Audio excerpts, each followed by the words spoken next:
Hello, everyone. I am Terry Cave, the Jewish Grandparents Network. Welcome to our holiday series with our talented and expert presenter and our good friend, Jonathan Shmidt Chapman.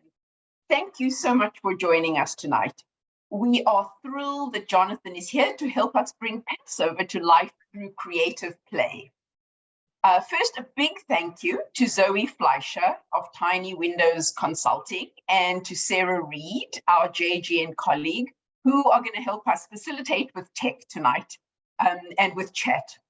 And we are also especially pleased to welcome many friends from PJ Library. We are so happy you joined us. If you have a question, please write it in the chat box or raise your Zoom hand, and we would love to take your questions throughout. We want to hear from you, and Jonathan is going to engage us all. Jonathan Shmidt Chapman is the founder of the Ke'ilu Company, creating projects that activate Jewish early childhood education through theater and imaginative play.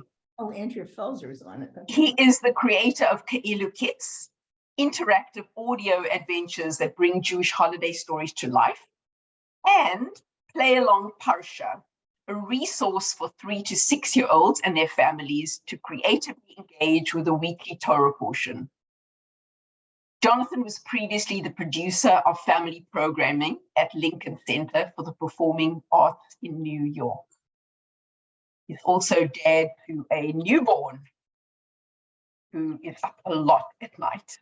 Over to you, Jonathan. Thank you so much. Thank you so much, Terry. It's so great.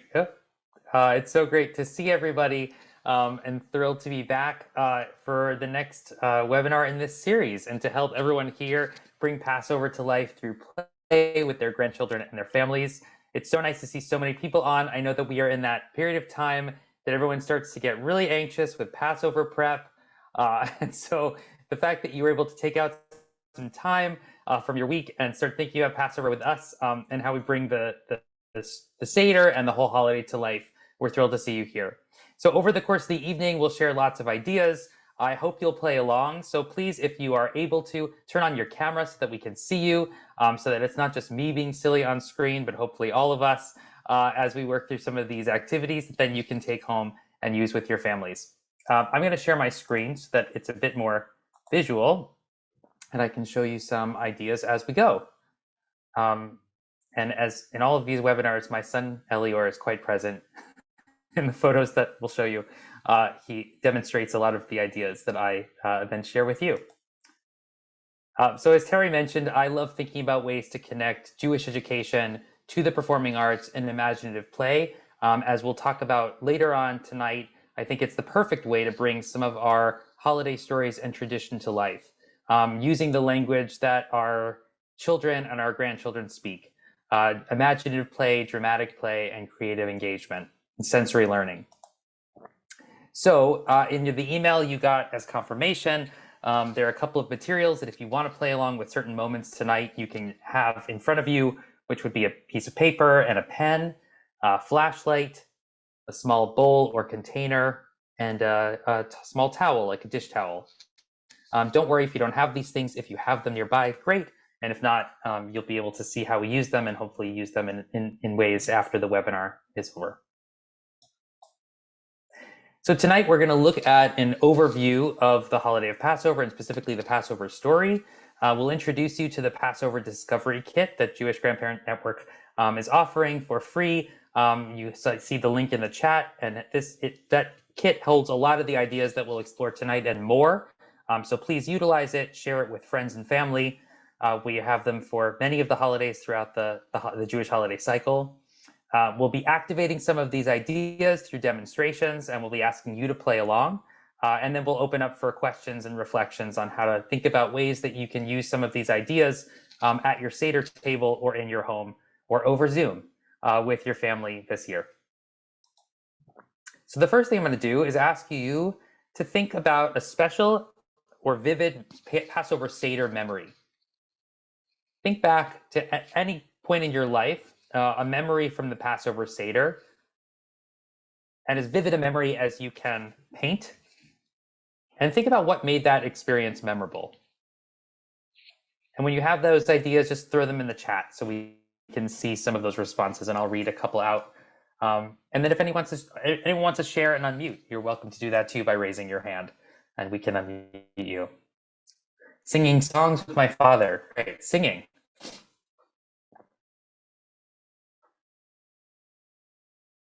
The grandkids' joy in finding the Afikoman. My husband dressing up as Moses and having us cross the street as the Red Sea. Fantastic. Being with the whole family. Fun songs that were parodies. Great.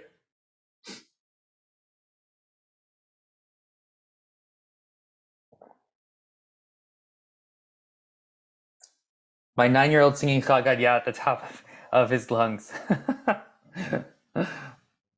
My oldest daughter acting out the plague, the 10th plague.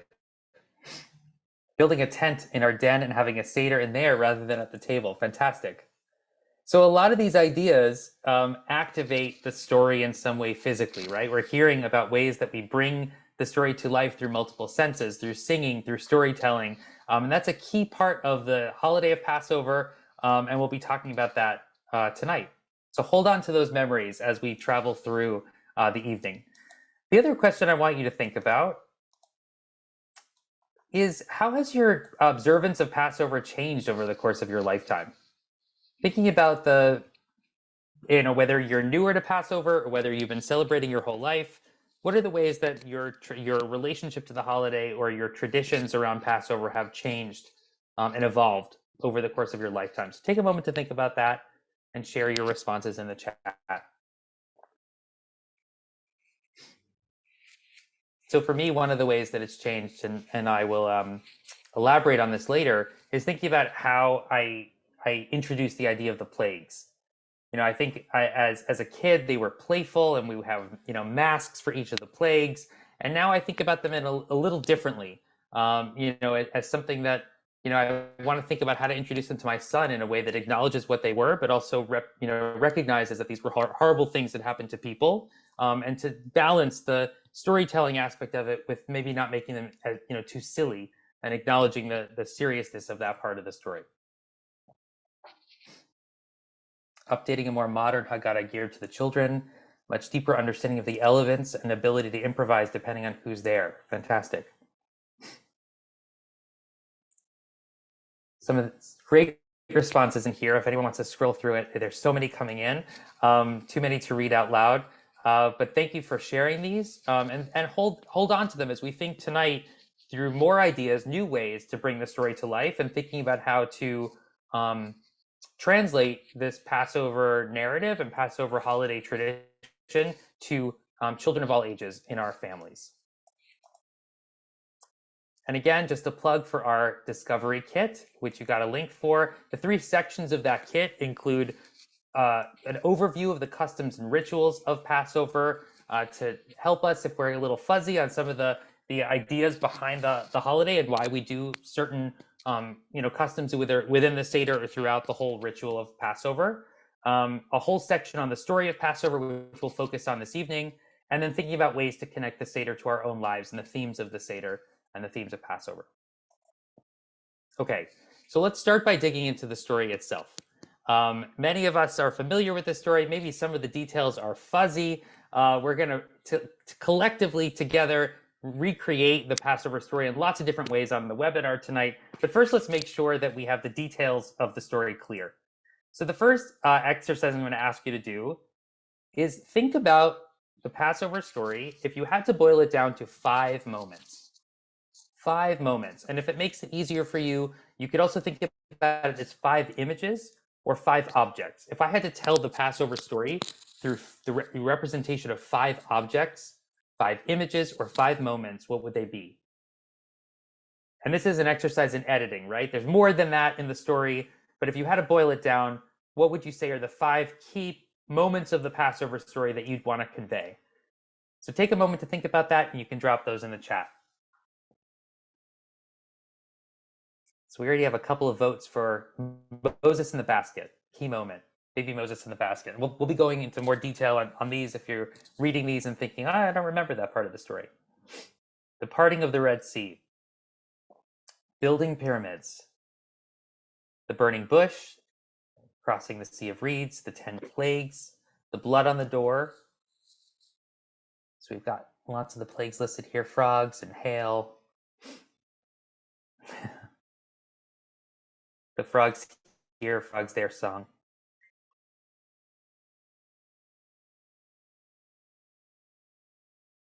Matzah and maror, the meaning behind matzah. Dayenu, one of the songs we sing at the Seder, the items on the Seder plate. Okay, great. So I'm going to go through and share my version, which obviously there are many versions of this story. This is my version told through 5 moments, 5 images, 5 objects to make sure that we're all working with the same key elements as we explore the story. Okay, so, and I'm going to ask for volunteers to read these aloud so that you're not just hearing my voice. If somebody would volunteer, and I can't see everybody, Terry, so I'll ask for your help. If someone raises their hand, to read this first one. The first plot point, baby on the Nile.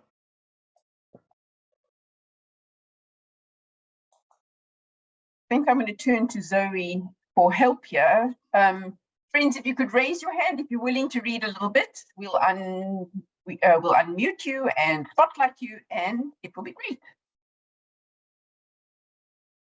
Go ahead. We'd love to hear you. RRG. Shira, maybe? Sarah Yep, G. go for it. Are you able to yeah, go for unmute? it. I was Shira Sarah. Nice to meet you. Hello. Hello, hello. Baby on the Nile.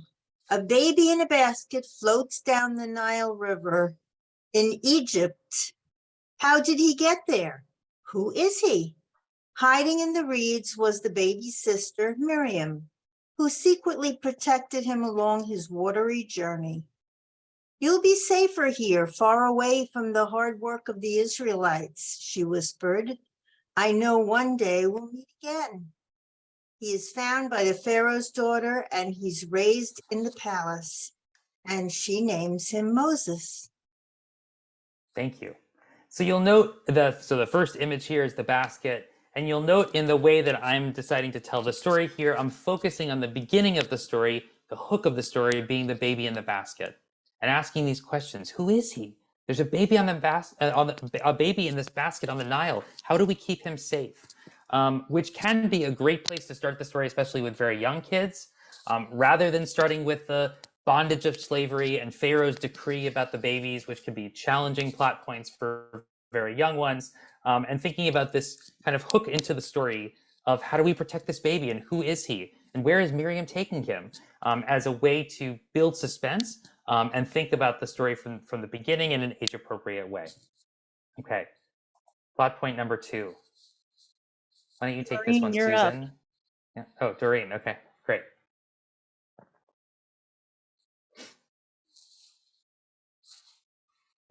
There we go. Oh, there you go. Did I unmute? Yeah, that's great. Okay. Okay, now it's in the middle of the, let me see if I can, let's see, later. Okay, Moses runs away. As he grows up, Moses sees that Pharaoh is forcing the Israelites to build his buildings for him, working in the hot sun with no break.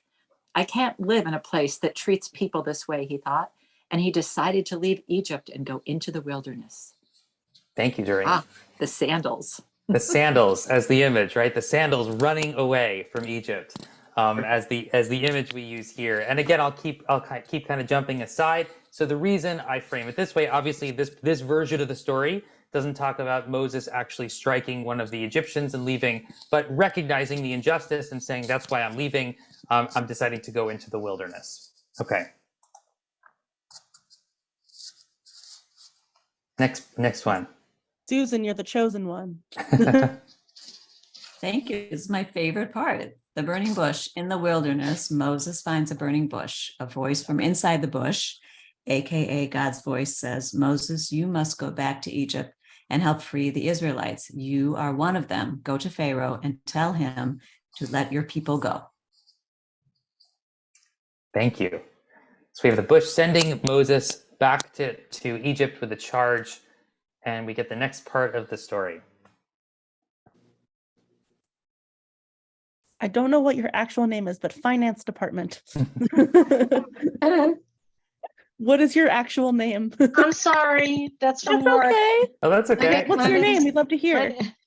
My name is Deborah Lerman, and I'm Hi, in Palm Deborah. Beach Gardens, Florida. Hi. Okay, Hi. let my people go. Moses, tell Pharaoh, let my people go. Pharaoh says no. After a bunch of bad things called plagues happen in Egypt to convince him to change his mind, Pharaoh finally agrees to let the people go. They pack up and leave so fast that they don't even let their bread finish baking. One of the reasons we eat matzah. So this may be controversial to those who are very committed to the plague storytelling at their Seder. For those who are, don't worry about it. From my perspective here, I'm giving you an example of an age-appropriate, especially for little ones, way to tell the story, where we're calling the plagues a bunch of bad things. And we may say, including frogs coming out of the Nile and hail coming down from the sky, but we're not going in order of the number 10. Partially because they can be scary, partially because I don't really want to introduce the 10th plague with my very young child. I was just teaching in an early childhood school this week, doing a Passover theater adventure, and I overheard a parent asking the director of the early childhood center, so I really want to know, how are you addressing the 10th plague? This was a concern of this parent in terms of what was happening in the classroom. So here's just an example of a way to introduce the story where the plagues are really just getting us from point A to point B, right? The plagues are the thing that Pharaoh is confronted with, that his people are suffering, and yet he continues to say, I'm not letting the Israelites go. And finally, after they get really bad, he decides to let the people go. So again, an offering, a version where you may not have to delve into the detail in the plagues if you don't want to do that with very little ones at the Seder table. Okay. And the image there being the staff, right? Moses' has staff in the air. Okay, the last one. Andrea Schrager, would you be up for reading for us?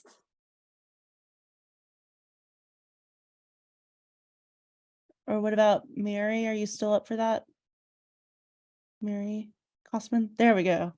Yeah, you didn't Yeah. unmute me. All right, I had. Oh, a- sorry. Oh, there we go. Wait, Well, am how I about- unmuted? Wait, there. You're Okay. good. Oh, Andrea here. Bye. Well, how about this? Mary, We'll do have you more want a couple reading, so- sentences and then Andrea will go after. We'll get everyone in. Okay. So on their way out of Egypt, oh, by the way, I'm in Lincoln, Massachusetts and Sarasota, Florida. On their way out of Egypt, the people come to the Sea of Reeds. They can't get across. Moses raised his hands in the air and the waters of the sea parted into two walls. Moses said, let's go, everyone. We can safely walk across. And Miriam picked up her tambourine, and she and the women led the Israelites in song and dance after they had crossed safely. Moses then led the people into the wilderness to find a home of their own. They were finally free. Thank you, Mary. And Andrea, I'm going to have you read in the next section, so hang tight. Sorry about So that. the image here being the tambourine, and the image of the people crossing the Red Sea, finally into freedom. So here you have a very quick 5 plot point version of the story. I see a lot of people in the chat asking for the slides. Yes, we will share the slides with you after the webinar so that you can utilize this. We also have a version of this story, the way it's written here, in the Discovery Kit. So you can access that short version. There's a little bit more, but it's pretty much the same thing in the Discovery Kit. Okay, great. So we've solidified these 5 points. We're going to dig a little deeper. So one of the things I want to highlight here is just ways to use these 5 points to think about thematic connections, ways that you can draw thematic connections to the lives of your grandchildren or your families, thinking about how does this connect to my life? So the moment of that basket floating on the Nile as a way for us to talk about taking care of others, the way that Miriam takes care of her brother, the way, if you want to get into the story, the idea of Yocheved sending her child away to be safer away than with her, which is obviously something I would do maybe with older kids and not necessarily with the little ones. But this idea of how we take care of others, the idea of Pharaoh's daughter making the choice to save the baby and bring him into the palace and raise him in Pharaoh's home. So number 2, the sandals running through the desert, and this moment of Moses saying, I have to get out of here. Recognizing injustice. When you notice something that is wrong and making a decision to not stand by. When you see something, say something, right? So this idea of how do we connect that to our lives, to the lives of the children in our families, thinking about that as a symbol for recognizing injustice around us. The bush in the wilderness. So this is an example of finding your inner strength. Moses is not a confident speaker. He becomes a leader, but there are commentaries who say that he had a lisp. He wasn't a confident public speaker. He didn't feel ready to lead a people. And he finds his inner strength to go back to Egypt. And with the help of community, says, I can do this. So how do we find inspiration in that? What does it mean to not be confident or not feel like you can lead? And then finding inner strength to be a leader of a community and stand up for those around you. Moses' staff raised up in the air, let my people go. So again, standing up for what's right. Deciding, to be brave and to say, I'm going to stand up on behalf of those around me, to say that this is unfair. And what are examples in our own lives, in the children in our lives, their lives, examples of this, of what does it mean to stand up when something is unfair? And finally, this last moment, the tambourine, a moment of becoming community. What does it mean to build community? What communities are you a part of? For children in your lives, how do you build community at school? How do you build community among friends? What does it mean? How do you decide what happens in a community? And this moment is particularly resonant in the story because it's the first moment that the Israelites get to be a community on their own without anyone else dictating who or what they are or do. And they form a community on the other side of that Red Sea. Okay, so just drawing, on ways to, these are some examples, there are so many more of ways to think about how to connect these moments of the story to examples in our own lives or examples in the lives of the children at your Seder table or in your family. Okay, so I want to draw us, we're not going to do a text study, don't get scared. I want to draw us to a piece of text though that I find particularly resonant on this holiday. It's the source of why I named my company Ki'ilu. So I'm going to read this to you. This comes from the Gemara, from the Talmud. It's also written in the traditional Haggadah, a version of this. So it says that in each and every generation, a person must view himself or herself as though they personally left Egypt.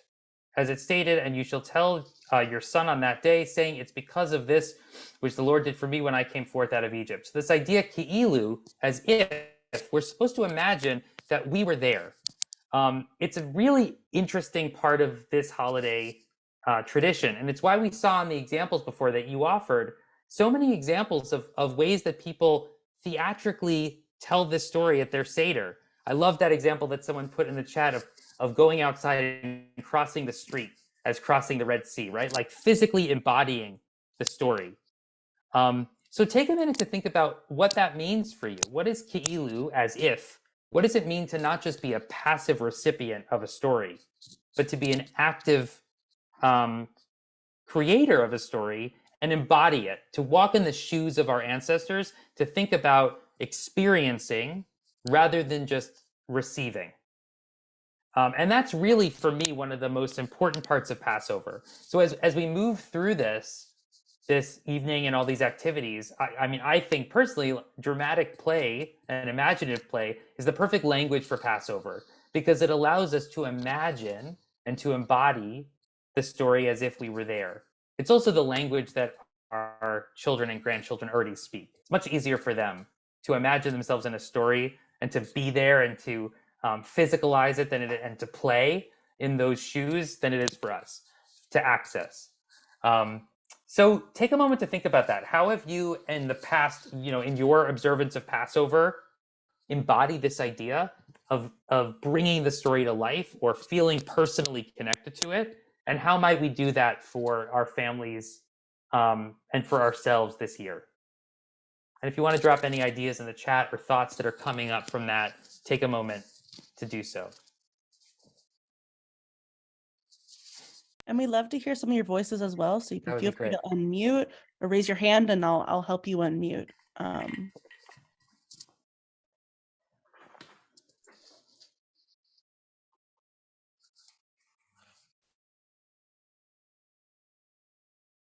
Yeah, Deborah. So my family has expanded. We're traditionally very Ashkenazi, and now we're going to bring Sephardic some things into our Seder. So one of the things that I was researching is taking a very long green onion Yeah. and that they pass it around and then hitting the wrists. We never did that growing up. It's something we're definitely going to incorporate. I have a 5.5-year-old grandson and then a few little younger ones, but that's something we're gonna illustrate and do.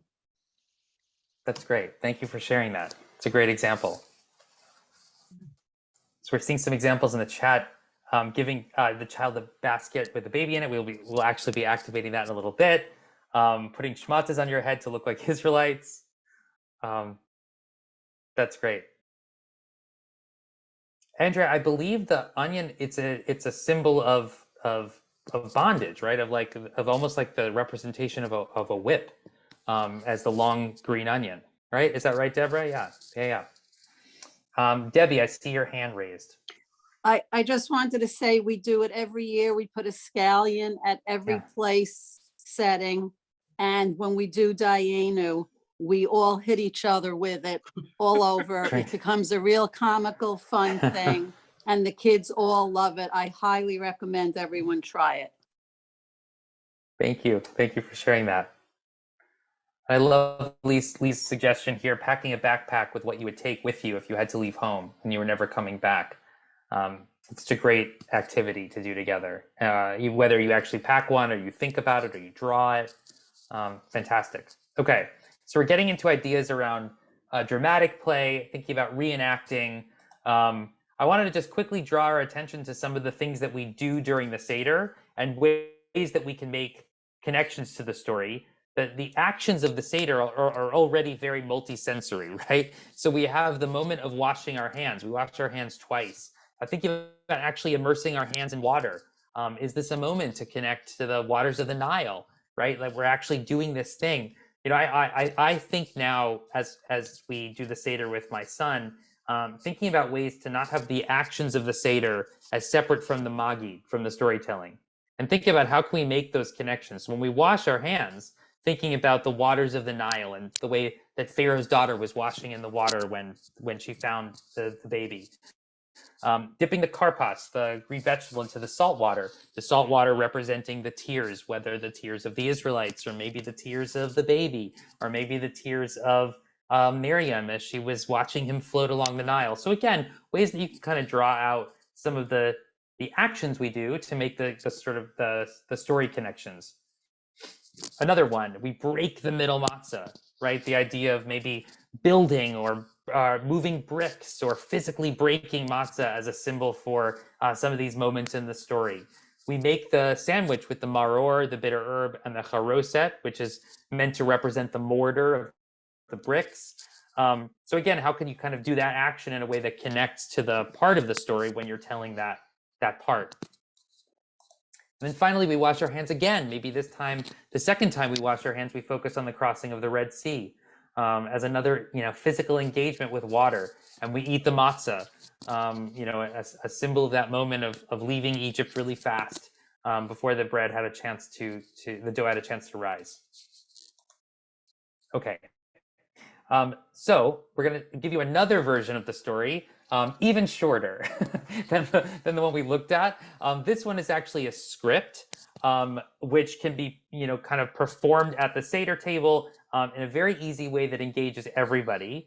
So I'll demonstrate some of that, and I'll ask some folks to help me read. So Andrea, would you be our Miriam? Sure. Okay, great. And then I just need 4 more people to fill out these roles as we move through the script. It's short, don't worry. Great. So Raise your hand. Yeah, I see Susan, Mary. Jonathan, you see anyone else? those are the hands I see. I see Deborah. This is Helene. I'll be happy to. Oh, and is that? You see me? Yeah. Yeah, Helene, there you are. Okay. So Helene, why don't you do Pharaoh's daughter, and Susan, can you read Moses? And Deborah, can you read Pharaoh? And Mary, can you read the voice in the burning bush? Okay. All right, everybody got their parts. Okay, so this is the Passover story in 5 scenes. This script is in the Discovery Kit, which you can access. We'll share the link again. Okay, so for scene 1, I'm going to ask that everybody, we can't hear you. If you're doing this at the table, you could ask everybody to make the sound of the rushing waters. Or maybe blow some air at the table. And because we can't hear you, because everybody's muted, maybe you can move your hands to become the water of the Nile as we hear this part of the story. And I'll ask our readers to start. Don't worry. I'll keep you safe as you travel down the river. What is inside this basket? It's a baby. I will name you Moses. That means drawn from the water. I'll keep you safe here in the palace as you grow. Beautiful. So I'm giving you examples, and they're written into the script of ways, if a child is too young to read or learn a line, these can be read by the grown-ups or older kids, but everybody can participate, right? We all create the sound of the water. We all move our hands or peek behind the reeds with Miriam. Ways that everybody at the table can do it, even if you're not reading that part of the script. Okay, scene 2. So for this one, I'm going to ask everybody, we can, wipe the sweat off of our brow. We can move some bricks as the Israelites, as we hear this next part of the story, right? So any ways to physicalize it, the whole table can do that while we hear the next part. Moses, look at the incredible city we are building. Who are those people working so hard to build it for you? Those are the Israelites. They must work for me and do what I say. That doesn't seem fair. They're working so hard in the hot sun while we stand here in the shade. I need to leave this place. Great. So scene 3, we have the burning bush. We can all put our hands up and make the flames of the burning bush. If we could hear our voices, maybe we make the crackling of the fire. And let's hear the next scene. Look at that bush. It's on fire. Moses, You must back to Egypt and help the Israelites. You need to tell Pharaoh to let the people go. But what if Pharaoh won't listen to me? Shouldn't this be everybody? I will be with you to help you. The Israelite people need you. God. Fantastic. Okay, so for this one, we could either have everybody at the table either strike a pose as Moses. So what does Moses look like when he goes up to Pharaoh to say, let my people go? Maybe holding the staff. Maybe you're standing tall. Pharaoh, how would you stand? Crossing your arms, maybe sitting down, maybe leaning forward. So everybody at this moment of the story can take a pose at the table, kind of facing off, maybe across the table. So half the people are Moses and half the people are Pharaoh as we hear this next part. Pharaoh, the Israelite people have worked for you long enough. It is time to let them go free. No way, Moses. I need them to build my cities. I will not let them go. Terrible things are going to happen in Egypt if you don't let my people go. I won't change my mind. Okay, and now we have scene 5, freedom time. So again, we can make the sound of the water. We can actually walk around the table. So everybody can get up and take a walk around and go back to their chair so that we actually physicalize that journey out of Egypt as we hear the next section. Pharaoh finally changed his mind. Israelites, it's time for you to pack up your bags and follow me to freedom. There's a great big sea in front of us. How are we going to get across? The Sea of Reeds split. It's a miracle. Follow me, everyone. Let's dance and sing our way to freedom. Fantastic. So obviously there are so many ways that we can include everybody in that storytelling. I'm giving you a few examples as we went through this. This is also something that can easily happen over Zoom and in person, where some people are reading on Zoom and the people at the table are acting out, or vice versa. So this, see this as a framework, and then there's all kinds of ways that you can bring it to life. And I'm going to share some other examples now. Okay, so remember we've got these 5 scenes. So we already had someone offered the idea of the of actually putting the baby in the basket. So on the right, you see my son holding a Tupperware with a stuffed animal in it as he's moving the baby down the Nile. That's a physical version, or you can do a miniature version. You can create a miniature diorama for a child who might like to create things or make things. Here on the left, you see an example of the Nile with a miniature basket. We use pipe cleaners as the reeds. We use kinetic sand, staple in my house, to build a miniature Egypt. And I'm going to stop sharing for a moment. So if you have the items you brought, I have a blue towel here, and I've got a miniature container, and I've put a little blanket inside or a little towel in it. And we can make create a miniature puppet of the basket and pass this around the table. So I've done this a couple of ways. First of all, just a quick lesson in object puppetry. There's a difference between sort of just like passing this, right? If I just pass this to you versus if I actually give it movement. And if I put my eyes on it, then everybody at the table will watch it rather than me. So there are ways for you to bring this object to life and kind of make it slightly more magical than just a bowl with a towel in it. You can blow it around the table, blow it to the next person. You can also, I've loved this activity. You can whisper messages to the baby in the basket. So what would you say to the baby to keep him safe? And everybody whispers one inside and passes it. So you're not on the spot, right? You don't have to hear what everybody said. You can say them out loud, but you can also whisper your message and then pass it around the table. And by giving like little prompts like that to even our littlest kids at the table, they get to think about being inside the story, right? How would I protect this baby? What would I say to make him feel better? And it's a way to bring them in. Okay. Actually, while I'm out of screen share, I'll show you. So a very DIY version of making a burning bush. So if you have your piece of paper and your pen, I've added here some just orange and yellow marker. So I've drawn just the shape of fire on a piece of paper, and I wrapped it, just a regular piece of paper, and I taped it closed so it kind of becomes a lantern. And you won't be able to see it. I tested this before. Let's see if I make it a little darker in here. You can see that you just take the light of your iPhone, a flashlight, any flashlight will do, but the flashlight on an iPhone is really fantastic. And you put it underneath. And if you turn the lights off in the room, the whole thing glows. It's just a piece of paper, but it looks really magical up close. And you can put this in the center of your table, and it becomes a burning bush that you can make in advance. And it's a very easy to make prop that can, sort of transform that moment. If you turn the lights off and you put that flashlight on, all of a sudden we're all there. Bonus points if you want to add a campfire sound effect. If you just Google campfire sound effect on YouTube, you can find one, and add sound depending on your practices around the holiday. All kinds of ways here that we can again think about how to imaginatively play at the table and make Magid something that we actually experience rather than something we just look down at a book for and read. Ways to share the story and experience the story rather than just telling it. Okay, I'm going back to my screen share here. Okay. So here's just the different versions of building Egypt. One using kinetic sand and molds, another one using Legos.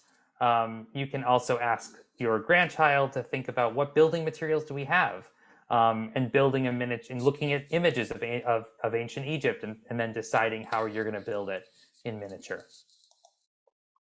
And then there's a version of the burning bush that we just looked at with my son making it with the light inside.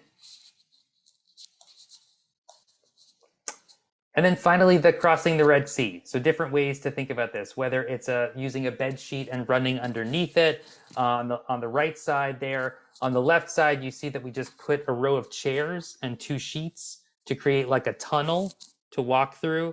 My son there grabbing an instrument to play us music as we walk through the Sea of Reeds.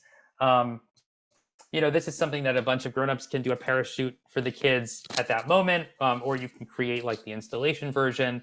But again, a way to like actually physically walk. What does it look like for the water to be together, and what does it look like when it parted? and building that in some way.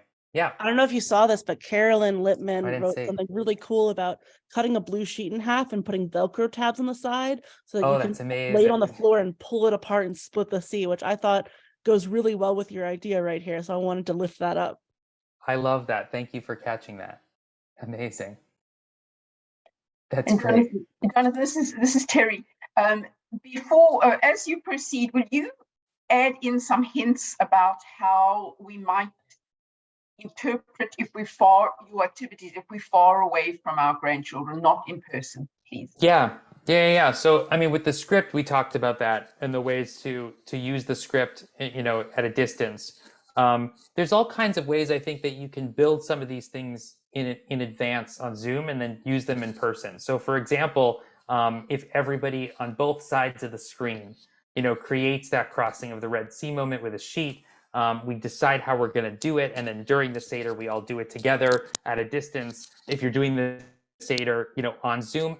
I'm also going to offer a bunch of other ideas that I think can work at a distance as well. The other thing that I think works well at a distance is creating those dioramas in advance. So if we think about, experiencing the story together, telling the story, how do we build miniatures of them together on Zoom? Thinking about materials and telling the story to each other, and maybe each person on either side builds it with what they have in front of them and then shares it. So for example, how would you build the moment of the basket floating down the Nile? Take 5 minutes to go around the house and find all the things that you might use, and then come back to the Zoom screen.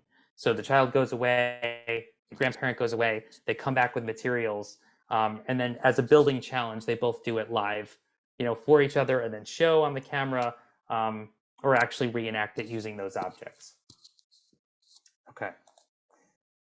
And here again, perfect timing, are some examples of those miniatures, right? So one example on the left with lots of craft supplies, the other one just being accordion folded paper as the two pieces of the Red Sea as they split, and little Lego people walking through. All of this miniature stuff, I think is great to do over Zoom, because you can make it bigger or smaller depending on how you move it towards the camera, and you can act out many scenes that way as well. Okay, some other activities before we open up for questions. This is kind of going a bit beyond the story itself. So people have different traditions around the Manish Tanah, the song we sing at the Seder of how is this night different from all other nights. So we've offered you a slightly different version of it in the Discovery Kit, of thinking how is our family different from all other families. And there's a lot of variations on this. You can have everybody respond to the question at the table. You can come up with some answers in advance. You can actually, create something that you then read every year. So you add to it as part of your Haggadah. And thinking about that prompt, what makes our family unique? How is our family different from all other families, as a creative way to reimagine the Manish Tanah of how is this night different from all other nights? Or how are my grandparents different from all other grandparents, right?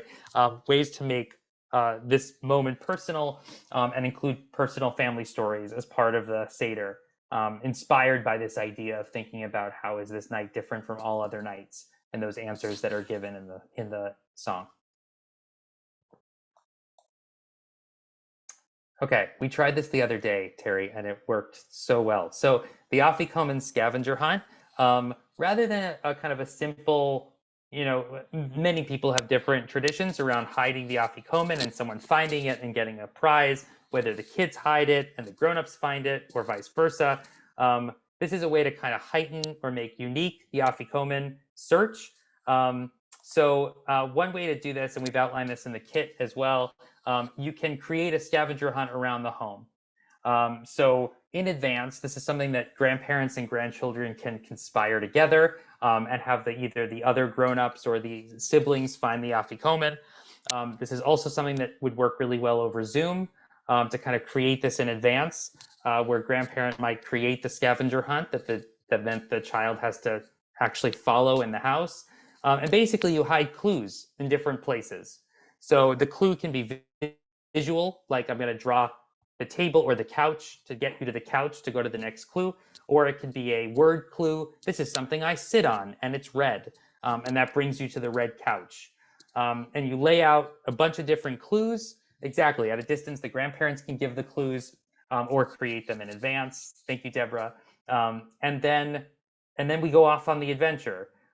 We did this with my son, and he was busy for hours designing different scavenger hunts and loved to think about how to trick people into going one way and then the other way. And it's a way to make the to make the Afikoman search a little bit more engaging than the hot, cold, or you're just putting it in one place and looking, and making it an activity that can actually has a buildup that you can collaborate on in advance, either in person or over Zoom. Okay, we drink 4 cups of wine or 4 cups of grape juice during the Seder. We've given you a template to make 4 cups of wine puppets that bring the story to life using kind of a, my husband used the term cuppet the other day. I did not coin that. A puppet that's a cup or a cuppet. So I'm going to show you how an example. I'll come out of screen share. Okay, so this is our burning bush puppet, but it's hidden in the cup, and then the fire rises.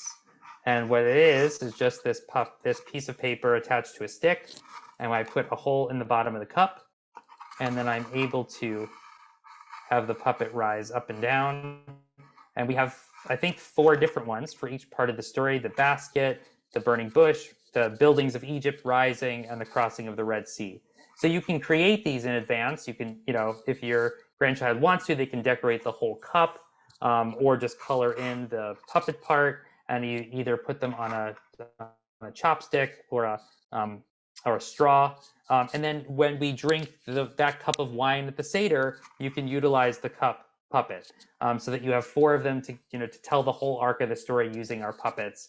Over the course of the Seder, you can create the noise as it rises up. And again, it's another engaging way to keep kids engaged throughout the whole Seder as the 4 cups of wine are kind of spread out, and a way to tell the story as a craft and visualize it through making those puppets. And that template is in the Discovery Kit as well.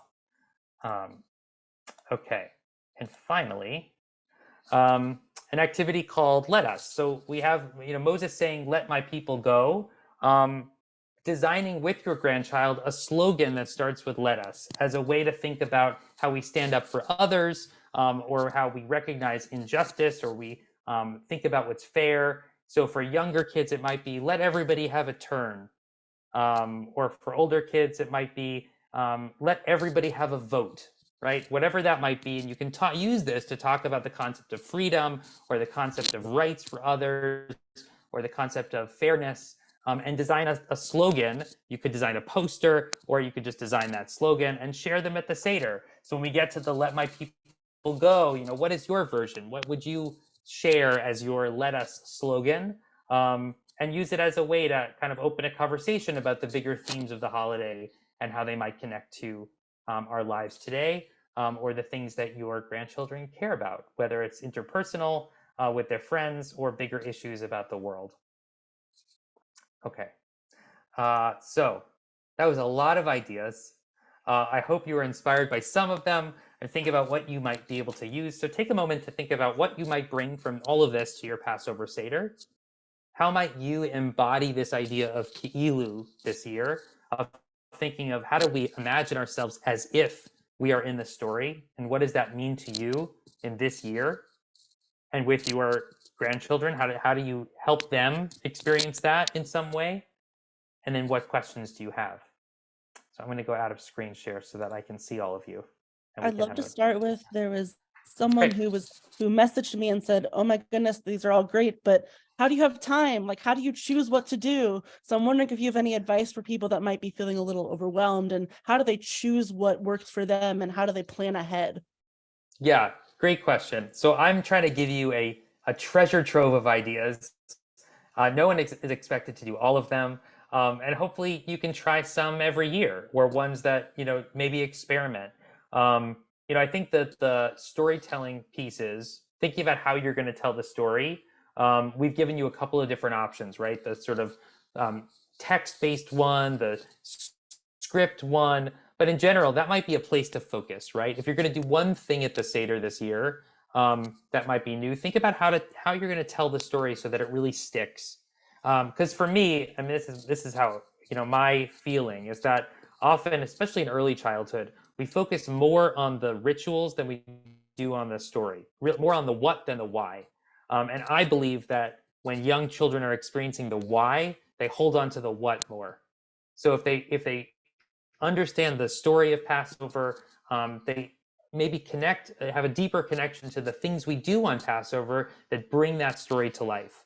And that hopefully I've given you some age appropriate versions. So even if you feel slightly uncomfortable with parts of the Passover story with little kids, that there's ways, for any age to connect to the story at the table.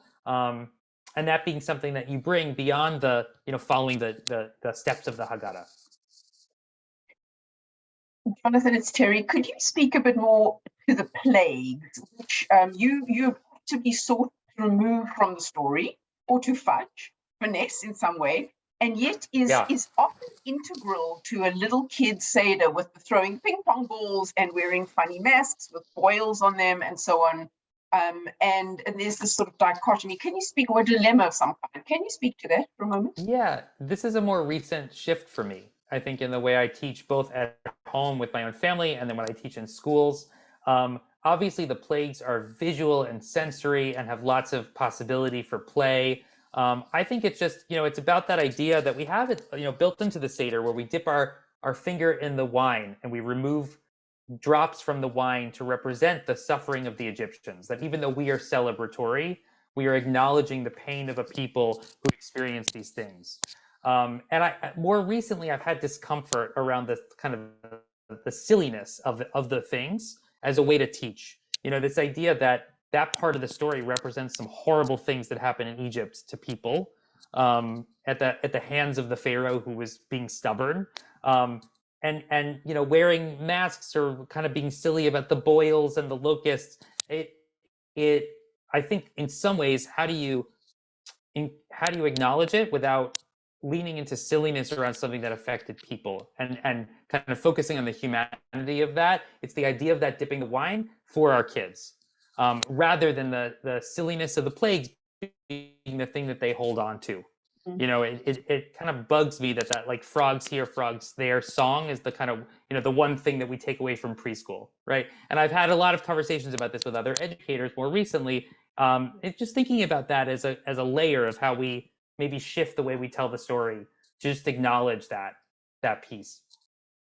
Andrew, are you open to unmuting and asking your question, or would you like me to read it for you? No, I can ask it. My question is, how do you better engage the parents of the grandkids in this whole process? The ones who have lived through the red and yellow Haggadah and eons of time spent around the table and being quiet. Thank you. Yeah. I mean, I think, for everyone, it's a challenge in kind of breaking tradition, or holding on to the things that we, feel are essential in our Seder, and also like approaching it with a little bit of creativity and being open. For the grown-up adults or parents at the table, they might be dreading, how is my kid going to get through the Seder? It's going to be boring. There's an association with the Seder being boring. When are we going to eat? Rather than, and that's why I think getting away from the book is, for me, really important, right? Because I see that book sitting on the table, and I already start to feel like, oh my God, my son is going to be antsy. He's just going to be thinking about, when we get up from the table, rather than focusing on the part before the meal as the fun part, right? As a way to actually bring it to life, and not focusing on the pages of the book, or even allowing ourselves to say, we're not going to do everything. We're going to do a few things really well, and we're going to enjoy these few things and be intentional about that, rather than this feeling of we got to get through all of it. So I hope that's helpful. And also, like, I recognize that, there was that comment about how do we do all these things with, we don't have time. I do think if there's some time, even a little bit, spent on what is the Seder going to be and how do we want to, bring it to life, as much as we're like making the brisket and setting the Seder table and thinking about all the food, like we do so much prep, can we do a little bit of prep around the actual Seder? so that we're ready and that we're excited about it, rather than it's this thing that's kind of the last thing we think about after all the other Passover prep. You know, I mentioned I'm Mimi from Florida. Do you hear Yeah. me? Yeah. And for years, our family, I put it in the chat, for years, our family has dressed in costume. You have to wear a costume. I love And they that. think about it all year round. They're thinking about the character. We've had Pharaoh. We've had 1 year, one of our grandchildren was only like 4 or 5 months old, and they put him in a basket in a diaper and brought him to the Seder. They put 4 lampshades on their heads and came as the 4 cups of wine. We had Pharaoh, we had Miriam, we had Moses, we had the wise child, the dumb child. We had every character, and they think about it all year. And the Seder is hilarious. It's serious, but just look at each other across the table dressed like this. And the children love it, and so do the adults. Everybody loves it. That's fantastic. It's a lot of fun. And it's such a good example of actually like physicalizing and embodying the story and the holiday, right? How we actually literally walk in the shoes of the characters. I love that, Mimi. Thank you for sharing that. I don't think we can top that. I think Mimi tonight with those marvelous ideas. Jonathan, we're going to wrap up, but I think the best way to end is to quote what Jane Cooper wrote in chat. She wrote, "Jonathan is an amazing educator with so many creative and dramatic ideas. I would love to be at his Seder." And that about sums it up. So thank you so much for sharing your expertise and your joyful approach to the holidays with us. It's always a huge treat. For everybody who joined us, I think Zoe's going to put in chat an event that is coming up on April the 18th that I think you'll find interesting. And to all of you, we so appreciate your joining us tonight. We wish you a Chag Pesach Sameach. We hope it's a wonderful holiday for you and your family and your grandchildren. And we look forward to seeing you at the next event.